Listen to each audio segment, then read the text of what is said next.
Welcome back, my name's Paul and it's Definition Nutrition Kitchen time, and today we're making protein bars. Why protein bars? Because they're a brilliant snack. But if you go out and buy one from the local petrol station, local garage, shop, wherever you get yours from, supermarkets, they retail at about, if it's a decent one, about £2.50, about $3. Well, all the ingredients we're using here cost us roughly about £2.50, £3, $3, however you look at it.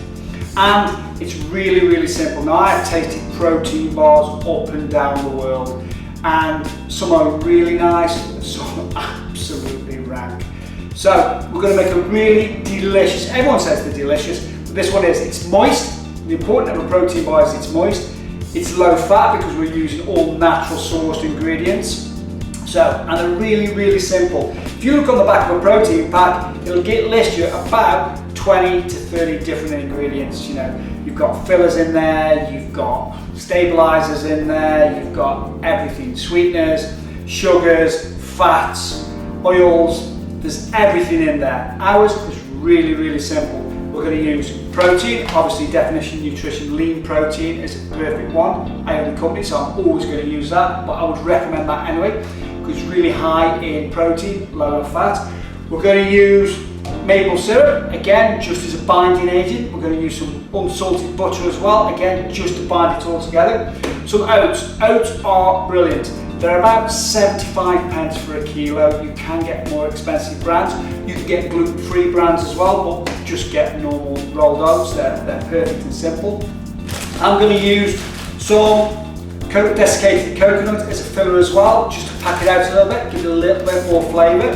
And I'm going to use some chopped hazelnuts, again, just as a filler, but to break it up as well and create some air gaps to keep it nice and moist, and that's the key to keeping it moist. And it's going to give us more protein as well.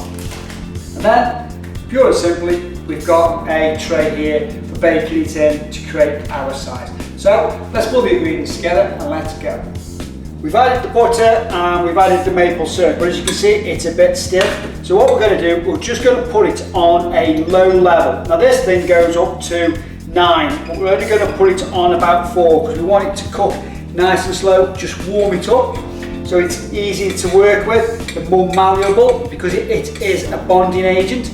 We don't want to burn it. Now, people get really het up on calories in terms of macros. Does it do this? Does it do that? Is it high fat, low carb, high carb? Remember, this is a snack. We're using it as purely and simply as that. So if we've had our breakfast at 7 o'clock and we're not eating lunch till 12, 1 o'clock, there's a 5-6 hour gap there where we need protein. We can't always take a protein shake. So as you can see, this is a perfect snack. It's got oats in, so slow digesting carbohydrates. It's got protein in to rebuild the muscle and give your body the vital energy and nutrition that it needs. So it's perfect in terms of just a low calorie snack. That's all it is, but it's giving you the sources of protein that you need to give your body that boost and to recover. Bust? What's a bust? Okay, so it's just heating up now, it's just starting to get malleable. Remember, we're going to put it all in together because this is a really simple process that we're going to do. We've already set the oven up at 180 degrees. It only takes about 15 minutes depending on your oven, depending on its heat elements in it and vector fan as well. As you can see, it's taken about 3 or 4 minutes and it's nice and workable now. So now is the perfect time to add the ingredients. First I'm going to add the oats, and then I'm going to add chopped nuts, desiccated coconut and the protein. And then we're just going to work it all together. Now, if it doesn't seem wet enough, and this isn't far off, and just add a bit more maple syrup as your bonding agent.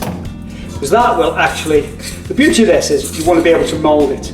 So you just need it moist. And also, you want that moisture retained within the bar when you eat it. If you dry it out too much by cooking it too much, it's just going to get really stiff and hard and not really chewable. And the worst protein bars in the world are the ones that you can't chew. And as you can see, it's almost there now, a little bit more. Because it's still on the heat, it's still keeping it nice and warm, so you're able to work it. And then if you can just form it in little balls and it sticks together, it's absolutely perfect. So now, let's transfer it to the mould. Now, for the first time in 30 years, this is where my A-level sculpture comes into play. So, we're going to make between 4 and 6 bars. Because remember, we want snacks for the next couple of days, because these will keep, because remember, you've not got anything in that can really go off. So just place them in the moulds. Now, you can add chocolate, and later down the line, we're going to do some of those. Because most protein bars are literally just chocolate bars, if you look at them. A lot of them now are originally chocolate bars, and now they're marketing them as protein bars, and all they've done is just taken the chocolate bar and just put a little bit of protein in it, and it's all within the marketing. So, I think we're going to get 5 out of these. Shape them in. Give me a couple of minutes to finish them off, and then we'll put them in the oven. Sculpting's finished. We've got 5 really nice. You can already smell them already. Nice, really delicious bars. We're just gonna, we put it on at 180 degrees. It's been on for about 10 minutes, so it's fully up to temperature now. So we're just gonna bang them in the middle. Put the timer on for about 10 minutes, and then check them just to see that they've gone nice and brown. You don't want them too dark, because then they're drying out. You still want them nice and moist. So let's have a look at them in a bit. Timer's done. Okay, so they should be absolutely perfect. As you can see, they're just going brown around the edges, so that looks perfect. Nice and stiff on top. So you've got to take them out and just let them cool down now. You can turn them out. Let's turn one out. So you can see, it looks fantastic. And these moulds are really good because they're easy to work with. You don't have to grease them. And they're easy to clean as well, and they're dirt cheap. eBay, that was about £5. So put them on the tray, cover them, and just let them cool down, and then we'll come back to them. Now they've cooled down, they've actually stiffened up a little bit more, but they're absolutely perfect now for wrapping up and saving.